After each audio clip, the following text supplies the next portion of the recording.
podcast where you can hear conversations with the people of Red Mountain Community Church as we pursue Jesus together. Each episode highlights what God is doing in someone's life or a specific theme in light of what God has revealed in the Bible.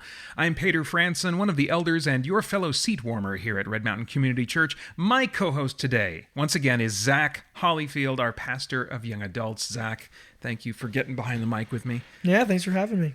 Okay, so the question of the ep is, what is your favorite film or your favorite game to play? I find these questions really tough because in my work and ministry, I'm talking about entertainment all the time.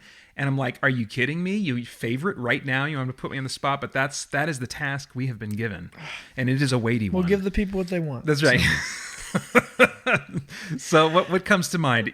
Favorite game to play or film or both, whatever. I think I don't know if it is my favorite film, but just the one that first came to mind was Saving Private Ryan. Oh. I remember watching that with my dad, and that was a cool bonding experience. Kind of felt like I'd heard about it, and he made me wait till I was old enough, clearly, to watch a movie like that. Yeah. And then as I've just gotten older and I try to pour into guys and disciple young men, I think just the camaraderie and the brotherhood, the putting yourself on the line for, especially in that story, for just one other person. Yeah. All the sacrifice for one other person. Yeah. Just really exhibits, Christ's love and the love we're supposed to have for one another. So that'd be one of my favorite films. And then a game I just love to play is any of the Fallout games. Oh, yeah. So wait, seriously? Oh, you're a Fallout fan all this time? I didn't know it? Yeah. My gosh. I love Fallout. I love the open worldness of it. Yeah. But it's not too open world. Like a Skyrim overwhelms me and my ADHD. I'm like, there's too many things going on here, and I don't know how to get my So those are magic up. significantly different feeling things to you, Skyrim and Fallout? Yeah, I think Fallout rides a line of like, there's plenty to do, but it's manageable. It feels like to me. What have you played? 3, New Vegas, and 4? Yep. I haven't played 76 or whatever the one. Yeah, the online Appalachia one. Yeah, me either. Not people really. mess with you. So, yeah, those are. I'll go back and play them. I love the story, and so yeah, that series is one of my favorites. Awesome. Oh my gosh, we're gonna have to talk some more. Okay. Have you seen? Just speaking of like war movies and just kind of the themes you mentioned, have you seen? I think it's called Hacksaw Ridge. I actually haven't. Everyone's like, you need to see Hacksaw Ridge, and I know I do, but I haven't seen it yet. Oh, I've heard it's incredible. I would highly recommend it. Yeah. Okay. For me, today, and probably some other days, if you were to ask me what my favorite film is, I would probably say Man of Steel. Zack Snyder's Man of Steel, his Superman movie with Henry Cavill. And like for me, once I watched the first one, which I'm going to introduce someone to, like next week we're having Maddie Moore, who does like tech stuff. We're having her over to our house. We're going to watch. She's never seen it, and I love introducing movies to that I love to people who haven't seen them. And I couldn't believe that she hadn't seen it. And so, but like Man of Steel, there's so much. Zack Snyder, definitely not a believer.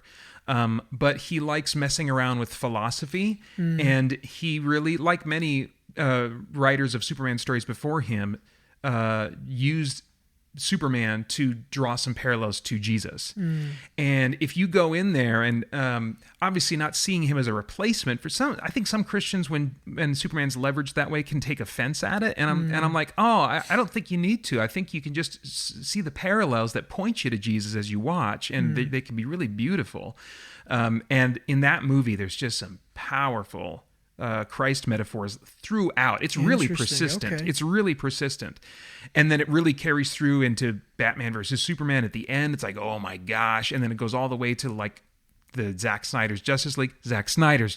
Let's be clear, not the theatrical cut. But so anyway, Man of Steel probably. And then my favorite game to play, there's too many to choose from. Right now, I will say that my current like swallower of my hobby time is No Man's Sky. Okay. I love the big open world RPGs. So like on another day, I would say, well, of all time, probably something like Skyrim or something like that.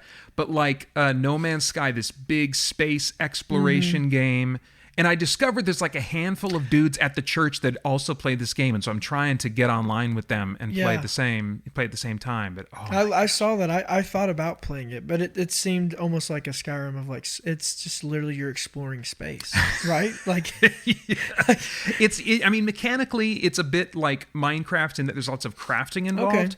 But a lot of it is exploration. You're crafting and upgrading your spaceship to be able to go to further and deeper and wilder places and all that kind of stuff. It's oh man, it's that freaks me out. I don't like too many options on a menu. Like when I eat food, I'm like, give me 4 things to choose from. So that kind of like discovering the edges of the universe puts me in an existential place I don't need to be. Well, yeah, you can't. Well, and it's interesting because it's philosophical. I mean, I think some of the writing is coming from more of a naturalistic viewpoint, but still one that is reflecting on like the vastness of space and like this is huge and unknowable, and who are we in the midst of all this? Like there's some writing in there that's like hinting at those kinds of ideas.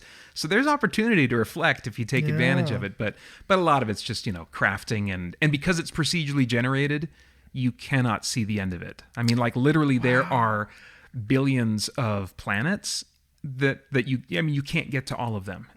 There's no way. It looks like a beautiful game too, like even just the graphics on it. It is. And they really kept on top of updating it. And don't get me on this. I could talk for a long time. So we need to get to what this show is actually about. And I apologize to everyone for going off on that nerdy rant for a bit.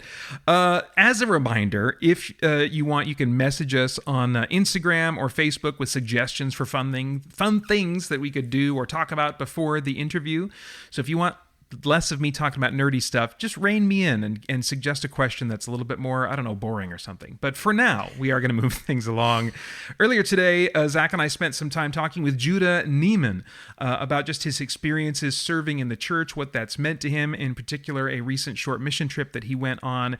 Had a great time talking with him. Some surprising things came out of it. Here's that conversation for you now.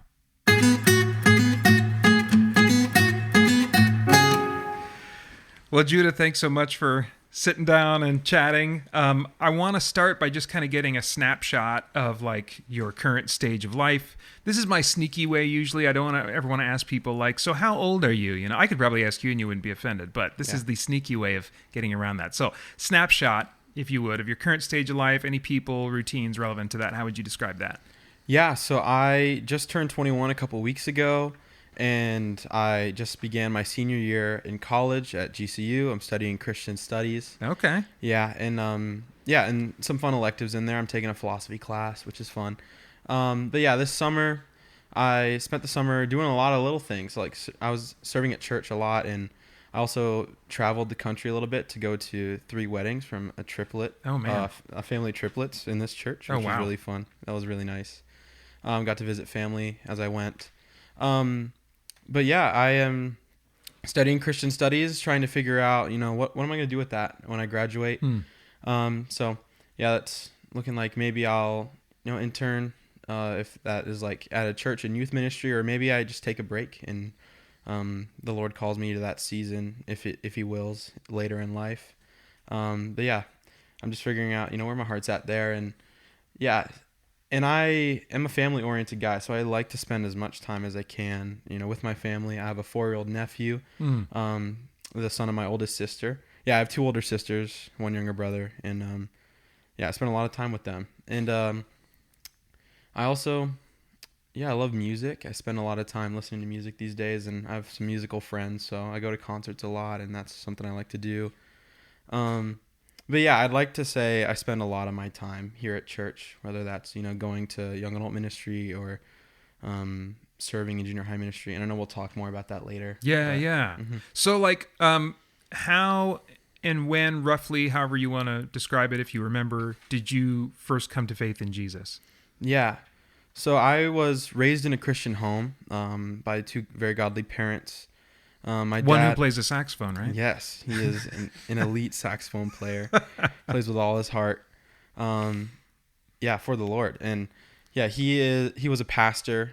He I got that about him. That's right. Yeah, he took a similar track of mine when he was about my age. He was already leading youth ministry, and then in leading worship with his horn, and yeah, and then he, met my mom through, some family connections and church connections, and yeah, they started a family, and at one point they moved to New York for took a pastoral role, but came home. But anyways, yeah, I grew up, in their household, and we spent a lot of time talking about Jesus and at church, as my mom and dad were leading worship, and yeah, but I'd say, I grew up singing Jesus Loves Me as soon as I could talk, and my parents would read the Bible to me, and but the first time I remember kind of making understanding the gospel like consciously as a child was 7 years old. Okay. I was at a summer camp. Yeah, and that was back when we lived in Arizona. We were going to a church in the valley, and we went to a summer camp, and I was, just old enough to go. And I just remember, it was a few days in, and the pastor was just preaching the gospel, and it was like at the end of the sermon, So I think by that point I already believed, from like the gospel being shared, it was like it made sense. I think I'd like to say I had an understanding and awareness of Christianity, but I think in that moment the gospel made personal sense to me, you know. And that's the first time I remember praying. Of course they led everyone through the sinner's prayer. So I'd say that moment of prayer is kind of like a timestamp to help me remember. Mm-hmm. But I'd say like in those, days, like my faith was real and personal. And yeah, so that's how I came to know Jesus. And I think I slowly grew for a few years, and then I really kind of exponentially started growing when I got into high school and started going to youth ministry and was like being very intentionally discipled by a group of people. Oh, that's great. Mm-hmm. That's great. So like, when did you start attending Red Mountain, and what brought you here? Was that like just your family and like, okay, I'm along for the ride? And if so, like, how did you feel about that? Or just tell me about coming to Red Mountain. Yeah. So I was, when I started coming here, I was in my last semester of 8th grade. So that's about February of 2018. Okay. My family, we had been going to a church for a few years, and, my dad was leading worship. My mom was serving as well, like in their bookstore at the church. And I don't know, I just think me and my siblings weren't really being discipled. There wasn't really a youth ministry or children's ministry. And when there was, it was very small. And we just didn't, feel like we fit. So my mom was friends with a lady named Julie Ritter, and through this thing called Pampered Chef, which is like, I don't know, just like something they did on the side. And Julie became friends with my mom and was like, yeah, you should come check out our church. We have an awesome youth ministry. And my mom started going to women's Bible study. And that was like in 2017, I believe. And and we came here in February, and I remember being terrified to go to youth group. I waited until Move Up Sunday when I was in high school. And do you remember why that was? I don't know. I think I was just a very, I told myself I had social anxiety when I was in junior high. I don't think that's true. Okay. I think I was just, an angsty, awkward middle schooler. But welcome to the club. but I don't know. I was just pushed in there and lovingly embraced by that community, and I stuck with it. Yeah. So I've been coming here ever since, and so it's been awesome. So thanks to my parents for kind of bringing us here. I believe they had a conversation with each other and were like, if our children have any hope of meeting godly young men and women, and starting their own families and that, like, we need to be taking them to a church that has, a vibrant youth ministry. And they took us here, and I'd say their hunch was correct, because my sister Sarah married her husband Reed. They met in sophomore year in youth group. My little brother has been dating a girl he met in youth group for 4 years now. So I think they were onto something. Yeah. So you're really plugged in. How are you involved in serving here? How do you think God might have directed you into that? Yeah. I guess I can start back at the beginning, serving in the coffee shop. Actually, when I was in high school, I believe I was a sophomore. Okay.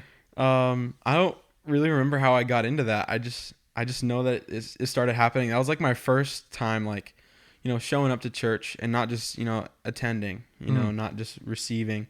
Of course, I would, love my neighbor and all that at church, but like, it was like, I had like a task, and it was nice. I got to know people in the church that I perhaps otherwise wouldn't have gotten to know. And, maybe people who were, a few years older than me who just weren't in my orbit in youth ministry at the time. And then, I think I can maybe narrow it down to like this kind of mentality that we have as Christians. Paul says, imitate me as I imitate Christ, I believe. Yeah. I just saw people older than me at the church who were, following Jesus and serving in certain ways. And I think I just was gravitated to that. And I wanted to, follow them or walk alongside them. So yeah, I think from there I started serving in kids' life on Wednesday nights. And you really brave fun. Man! Yeah, so I've actually been your son's leader. Oh, really? Over the years. Oh yeah. no, I'm afraid. Yeah, and also I came back around and was with him in junior high. Oh wow, it was amazing. Are we talking about Asher or Titus? Titus. Okay, gotcha. Yeah, it was pretty cool. Yeah. So, well, thank you so much for investing, man. Yeah, it was lovely. I mean, church was, a big part of my life. So I kind of, the more time I could spend here, the better. So kids' life was amazing. And then, I did that for a couple years. And then I graduated high school and started interning, actually. And I believe it was Zach who came to me and was like, hey, dude, you should intern. So I did that for a summer in 2022 after I graduated. And what did that involve? Like, what was like the purpose of the internship, or what were you learning or whatever? Yeah, it's a student ministries internship. So I basically was under Kenny Walmsley. He's our junior high pastor. And he, essentially was, teaching me the ropes of how to lead youth ministry. And that's from, Bible, studying the Bible and, preparing, teachings, devotionals, sermons, also how to plan events and how to execute, that vision, make it go from a whiteboard to, a night of ministry. Yeah. Wow. And, so that also like planning and leading summer camp. And I also did childcare during the women's ministry or the women's Bible study. And it was lovely. And I also went to Latvia that summer. So I think I'd boil it down to my experience serving is some leader in the church being like, Judah, I think you should do this, or hey, come do this, or would you like to do this? And I always just say yes. I feel like I just have a willing heart, and I think one of my values is if there's a need, fill the need. So I think most of the time it's just me saying yes. Wow. I think. That's beautiful, man. Okay, so then you recently went on a short mission trip, I'm told, to IBC. So refresh my memory, and for those listening, what's IBC? IBC, that stands for Indigenous Bible College, and it is essentially a Bible college geared towards training and equipping the native peoples, from all over the world, but it's grounded in Flagstaff. So there's definitely a large majority like Navajo. Okay. Yeah, and just basically training them and equipping them for ministry, pastorally. So, they learn how to, dig into the word and how to teach the word. They also, they focus on missions. And I'd like to say like a mantra of theirs is taking the native peoples from a missions field and turning them into a missions force. Yeah, that's such a great motto. It's awesome. That. Yeah. Yeah, so rather than, the reservation being a place where missionaries go, it's actually, a place where missionaries are trained up and they actually go out to the rest of the world, which is so cool. So then what was the intended purpose of the trip you were on to IBC, and what were your kind of personal expectations for that? Yeah, so we were on kind of like a work trip, and a part of the vision that IBC has is debt-free graduation. So they try to keep the cost of tuition low, and a part of the way they make that happen is through service teams, or where people come and they do like campus restoration or renovation or improvement, not at the cost of the students. It doesn't go to tuition. It's actually the groups that come may foot the bill, or there might be fundraisers or donors and things like that. So we went to help renovate an old building from the 50s and turned it into a fitness center. Oh, wow. Which was really awesome. Wow. Yeah. Oh, man. Yeah, I didn't even think about that might be the reason to get tuition to be lower for its students. Oh, that's so cool. I never would have made that connection that like what you guys are doing to like repair things, to build things is actually serving that purpose. That is super cool. Yeah. So what would you say were some of like the highlights of your experience, what it ended up being, and maybe how it was different from what you expected? Yeah, I think going in with no expectations, for honestly, and this was my second time going, so I did go the year before, and again, it was just like Kenny asked me, "Hey, do you want to do this?" And I said, "Yeah." And so I was just showing up ready to just to be led, to submit to the vision or direction that the leaders of the team had. It was kind of co-led by Kenny and also Rich and Melissa Short. They kind of headed the mission trip, and I was honestly surprised by the emphasis that we put, not just on the work, but also just cultivating community and fellowship. And we did that through morning devotionals. We would spend time in the Word in the mornings, and we would also pray for one another. We over the course of the week, it was like a week-long trip. And are you guys working just together as a team, or are you working with people at IBC, or you are? Okay. Yeah, so most of the work during this trip specifically, I guess every trip might look different, was this our team from Red Mountain. We we're doing most of the work, but there are full-time staff at IBC that work facilities, and they keep the grounds, and they do lots of maintenance. So we couldn't have done it without them. We, went to them so many times with questions and asking them, how would you like us to execute your vision for this building? Whether that's like, what windows do we get? What doors do we need to buy and install? Yeah. What kind of, extra things that aren't on the list of to-dos that could we do? And, they helped us with that. Yeah. And I was surprised, just by the morning devotions we actually spent, and the nightly devotional times. We spent time throughout the week sharing our testimonies. Each member of the team shared our testimony. And then we also, Rich and Melissa, planned out and invited students or alumni from the IBC to also join us for a meal. And the food was delicious. Melissa cooked some really good food. And and they would share their testimony. We would share our testimony, and it brought us to tears. And Rich really emphasized after each testimony that we would lay, hands on the person sharing and just pray for them, pray for their needs, pray for the things they shared, and also just thanking God for, the story of redemption. Yeah, it was really amazing. So it wasn't just a work trip. It was also the church being the church trip, encouraging one another, building one another up, sharing the good news of what Christ has done.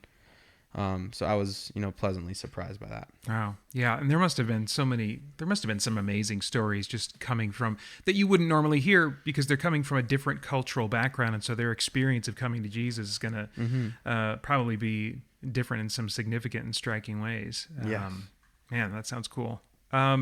So what would be like one or two things that you personally learned or took away from your experience at IBC, from interacting with the people there?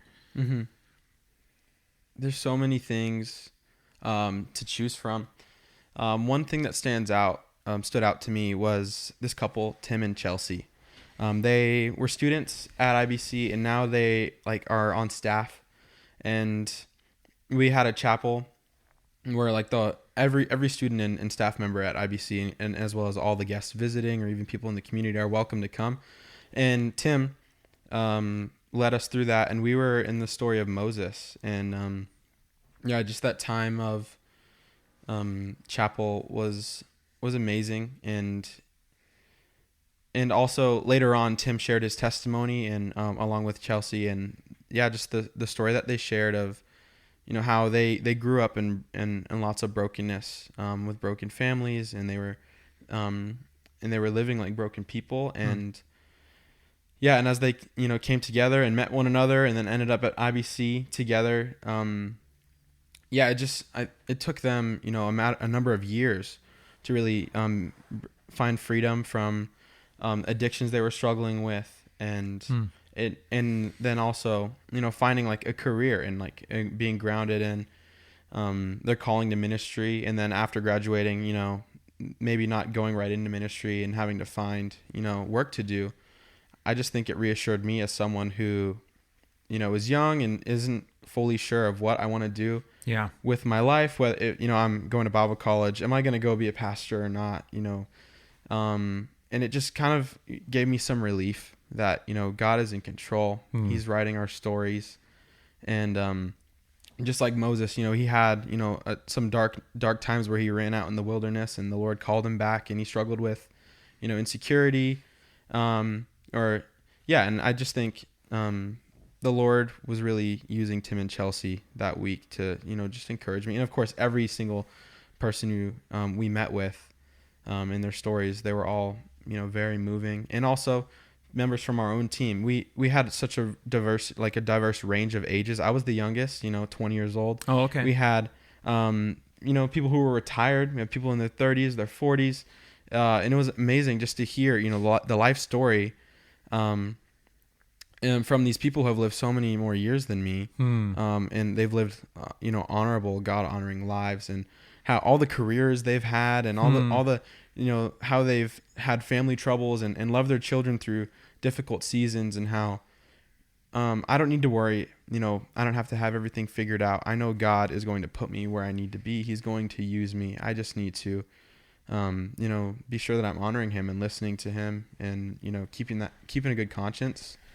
I think, So I know that as the seasons that God has laid out ahead, I don't see everything clearly. I see very dimly. I might only see the next step ahead in front of me, and the path is dark, but I just have to be faithful and take that next step. Yeah, and also, so that's like one thing, pretty big answer, but you would not expect to have that kind of experience and that kind of reflection going on an Indigenous Bible College mission trip. It's that's awesome. Mm-hmm. And one more thing, kind of short, but just while we were working, I learned, just about the way that God made me. Bible college can be very cerebral, or even ministry. You sit and you read and you write and you work out how you're going to speak and share, and capture hearts and ears, whatever that is. And I learned that God is also, like, primarily more than what I just described, has wired me to be just a physical laborer. I think I find a lot of joy in, working with my hands, carrying things, just being a servant. I think I can be someone who struggles, in college, to feel like I'm lazy, or that I'm just, the work doesn't come naturally to me. But then going to IBC, it's like, I feel like I'm in my element and everything feels, right. And so I think that just helped me realize, okay, I'm made to work. I enjoy working, and work can mean different things for different people, whether that's a desk job or a manual labor job. So yeah, just learning, like, okay, I enjoy work. And I also, just encouraging the other team members, as we, have a task to do. It takes effort, you have to sweat, you have to make a mess, and you got to clean up afterwards too. So finishing the job, it's like an 8-hour workday, but it was so fun. Wow. Yeah. Oh, that's great. Zach, I've been dominating. Do you have any thoughts or questions to add? No, I'm just enjoying listening, and it's been cool to watch. I remember meeting Judah for the first time back when he was a senior in high school, and not really interacting that much with him, but to watch him graduate, come into young adults, and that first internship, and just watch his growth over the last few years has been just a joy. And to sit back and hear it all, and just hear the maturity with which he speaks with, and just the awesome heart level processing he's done about this recent trip and just his life. It's just really, really encouraging for me. So I'm just enjoying listening in, honestly. Yeah. I love what you shared. I love how unexpected it was, just some of the takeaways and stuff. So thank you so much for taking time to brave the microphone and talk with us. Of course. Thank you so much.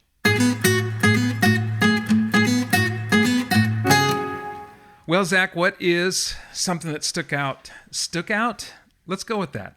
Let's get everybody at Red Mountain saying stuck out. Stuck out. What's something that stuck out or stood out from chatting with Judah?